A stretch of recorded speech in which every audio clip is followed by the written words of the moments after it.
और रीना अपनी दोनों बेटियों के साथ जैसे तैसे गुजारा करते हैं। देखते ही देखते दोनों सीमा और मीना बड़ी हो जाती हैं। जहाँ सीमा दयालु और सीधी है, वहीं मीना चालू और स्वार्थी तरह की लड़की है।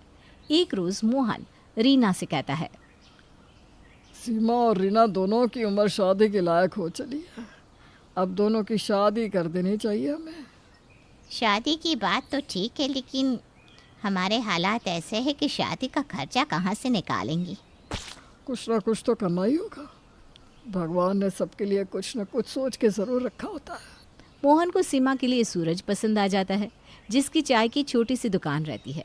मोहन सूरज और सीमा की शादी तय कर देता है और मंदिर में दोनों की शादी हो जाती है।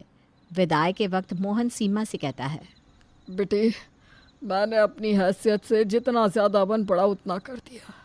अब यही तेरा घर है। सूरज की हालत मोहन के घर से अच्छी रहती है। सीमा सूरज के घर जाती ही उसका घर संभाल लेती है।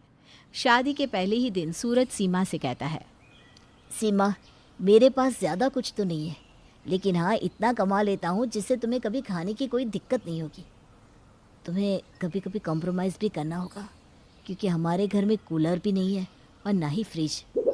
जी, आप इन सब की चिंता ना करें, मैं गुजारा कर लूँगी। सीमा अपनी छोटी सी दुनिया में खुश रहती है। उधर मोहन रीना से कहता है, मीना दिमाग से बच्ची है, उसके लिए कोई अच्छा घर मिल जाए तो अच्छा रहेगा। मैं अपनी पूरी कोशिश में लगा हूँ कि कोई अच्छा परिवार मिल जाए। अपनी हैसियत से ऊपर के लोग हमारी बेटी से शादी भला क्यों ही करेंगे। जैसे सीमा का रिश्ता देखा है, वैसे ही मीना का भी देख लीजिए। इतने में ही तमक कर वहाँ मीना आ जाती है और कहती है, मेरी शादी अच्छे से होनी चाहिए। उस सीमा की तरह मैं कोई मंदिर में शादी नहीं करूँगी। बेटा, तुझसे तो हमारी हैसियत छुपी ही नहीं, हम कहाँ से लाएंगे इतने पैसे। वो सब मैं नहीं जानती, वरना मैं शादी नहीं करूँगी, भाग जाऊँगी मंडप से। नहीं नहीं नहीं बेटा, ऐसा मत करना, वरना हम कहीं मुंह दिखाने लायक नहीं रहेंगे। हम गरीब ज़रूर है, लेकिन हमारी भी इज्जत है।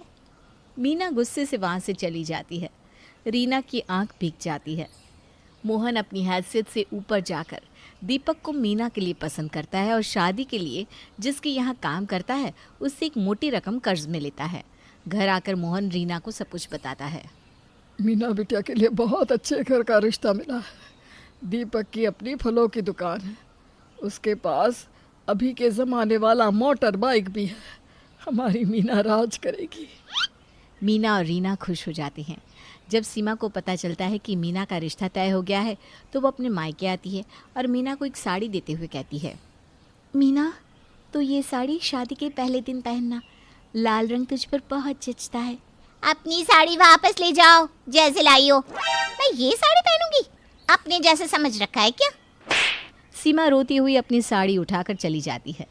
मीना और दीपक की शादी अच्छे से हो जाती है। एक रोज़ सीमा सूरज से कहती है, जी मैं सोच रही थी क्यों ना मैं आपके काम में भी हाथ बटाऊं, इसी बहाने हमारे ग्राहक भी बढ़ जाएंगे। ठीक है, तुम साथ में काम करना चाहती हो तो शाम को दुकान आ जाना।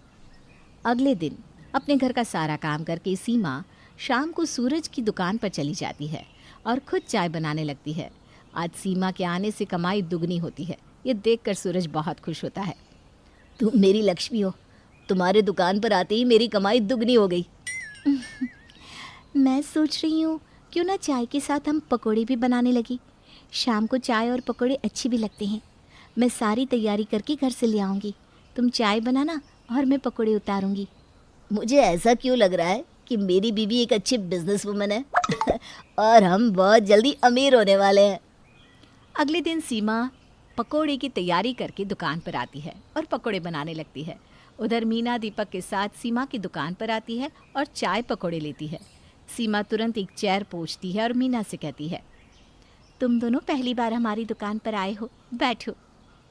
अब तुम्हारी ऐसी हालत हो गई है कि तुम्हें पकोड़े बनाने पड़ रहे हैं। मैं यहाँ तुम्हारी टूटी फूटी चेयर पर बैठने नहीं आई हूँ। ये लो तुम्हारे पकोड़े और चाय के पैसे। अरे नहीं, मैं तुमसे कैसे पैसे ले सकती हूँ? रख लो, मैं गरीबों के पैसे नहीं रखती हूँ। तुम्हारी हालत पे बहुत तरस आ रहा है मुझे।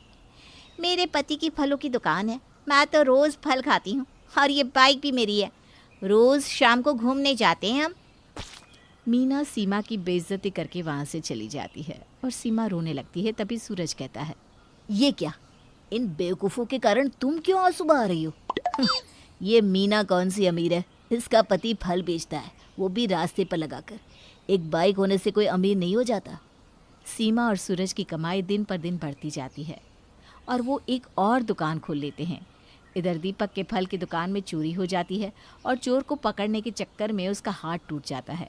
दीपक के घर बैठ जाने के कारण मीना के घर की जमा पूंजी खत्म हो जाती है और कुछ ही दिन में उसके घर का राशन भी खत्म हो जाता है और मीना रोड पर आ जाती है। खाएंगे, खाने के लिए एक दाना भी नहीं है, क्या खाएंगे हम? यही दिन देखना बाकी था। तुम जैसे आदमी से शादी करके मैंने बहुत बड़ी भूल कर दी। एक छोटा सा फल का दुकान था, वो भी खत्म हो गया तुम्हारी लापरवाही के कारण। मीना दीपक के साथ बहुत बुरा बर्ताव करती है और वो बेचारा अपनी बाइक बेचकर कुछ पैसे लाकर मीना के हाथ में रख देता है। ये लो कुछ पैसे, जब तक मेरे हाथ का पट्टा नहीं खुलता तब तक इससे गुजारा करो, फिर देखता हूँ मैं आगे क्या करूँगा। उधर सीमा और सूरज का काम दिन पर दिन फैलता जाता है और वो अमीर हो जाते हैं। मीना दीपक के दिए हुए पैसों को खर्च कर देती है और दीपक का पट्टा खुलने से पहले ही पैसे खत्म हो जाते हैं। मैंने तुमसे कहा था देख कर पैसे खर्च करना, लेकिन तुम्हें किसी की सुनने ही कहा है।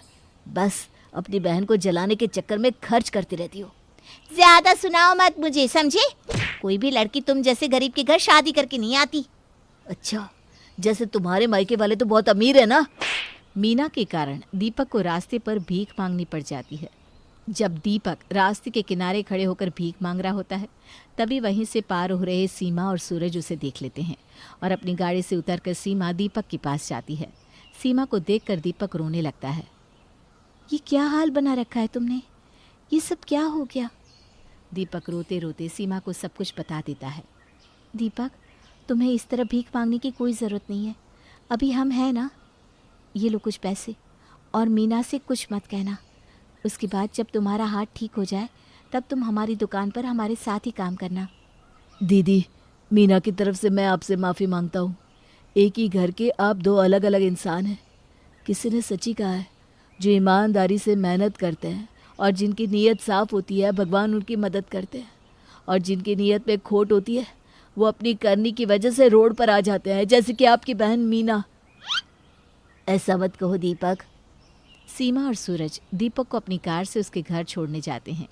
सीमा की कार से दीपक को उतरते मीना देख लेती है और उसकी सारी बातें सुन लेती है। अब मीना को अपनी गलती का एहसास होता है। वो भागते हुए सीमा के गले लग के उससे माफ़ी अपनी कार से उसके घर छोड़ने जाते हैं।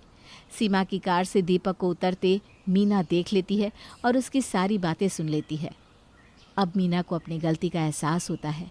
वो भागते हुए सीमा के गले लग के उससे माफ़ी मांगती है। मुझे माफ़ कर दो सीमा, मैंने तुम्हें हमेशा नीचा दिखाया और तुमने मेरी मदद की। आज मेरे ही कारण मेरी हालत ऐसी है। छल करने वालों के साथ ऐसा ही होता है। देर से ही सही, लेकिन तुम्हें समझ में तो आ गया ना, यही काफ़ी है।